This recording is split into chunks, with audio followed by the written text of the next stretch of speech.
प्रिय छात्रों, कक्षा 10वीं गणित विषय के अध्याय 4 द्विघात समीकरण के अंतर्गत प्रश्नावली 4.2 का उदाहरण क्रमांक 4 यहाँ हम देख रहे हैं, जिसके अनुसार द्विघात समीकरण 6x² ऋण x ऋण 2 बराबर 0 के मूल ज्ञात करना है। तो यहाँ पे हमें द्विघात समीकरण ज्ञात है 6x2 ऋण x ऋण 2 बराबर 0। इसके सबसे पहले हम गुणनखंड ज्ञात कर लेते हैं। इसके लिए हमने कहा था आपको कि अचर और जो x2 का गुणांक है उसका आपस में गुणा कर लेते हैं। तो 6x2 का गुणांक है और अचर पद 2 है, तो 6 दूनी 12। इसके हम गुणनखंड निकालें और हम मध्य पद की बात करते हैं। तो गुणनखंड निकालेंगे तो 1 गुणित 12, 2 गुणित 6, 3 गुणित 4 ये हो सकते हैं इसके संभवतः। अब हम यदि जोड़ें और घटाएं 1 और 12 को, तो जोड़ने पर तो हमें 13 प्राप्त होता है, लेकिन घटाने पर 12 में से 1 घटाने पर हमें 11 प्राप्त होगा। इसी तरीके से यदि हम 2 में 6 जोड़ दें तो 8 प्राप्त होगा और 6 में से 2 घटा दें तो 4 प्राप्त होगा। और 3 और 4 का यदि योग करते हैं तो 7 और 4 में से 3 घटा दें तो 1। तो हम चूँकि मध्य पद हमें यहाँ पे 1 प्राप्त करना है, आप देख रहे हैं यहाँ पे ऋण 1x लिखा हुआ है। तो हम इस शर्त को देखते हैं कि 3 और 4 का गुणा आपस में करने पर 12 भी प्राप्त हो जा रहा है और मध्य पद हमें इससे प्राप्त हो जा रहा है। तो इस जोड़ी को हम ले लेते हैं।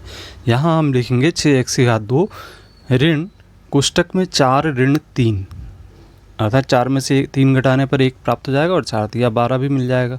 इस तरीके से ऋण 2 बराबर 0 लिखेंगे। अब इसके बाद कोष्टक घटाएंगे तो 6x2 ऋण 4x ऋण की जगह धन हो जाएगा यहाँ, तो लिखेंगे धन 3x ऋण 2 बराबर 0।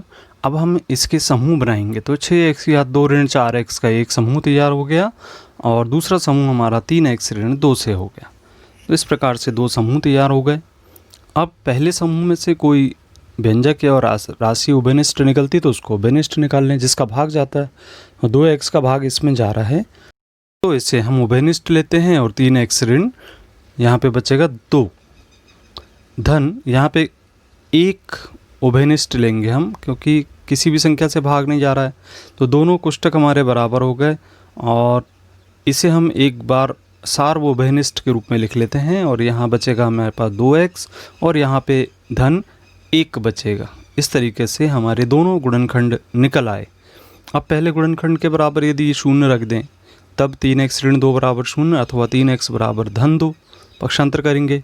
इस प्रकार से x बराबर हमें प्राप्त होगा 2/3। इसी प्रकार से 2x धन 1 बराबर 0 है तो 2x बराबर ऋण 1 होगा। पक्षांतर करने पर x बराबर हमें प्राप्त हो जाएगा ऋण 1/2। इस तरीके से हमारे 2 मूल प्राप्त हो गए। तो समीकरण के 2 मूल हैं 2/3 और ऋण 1/2।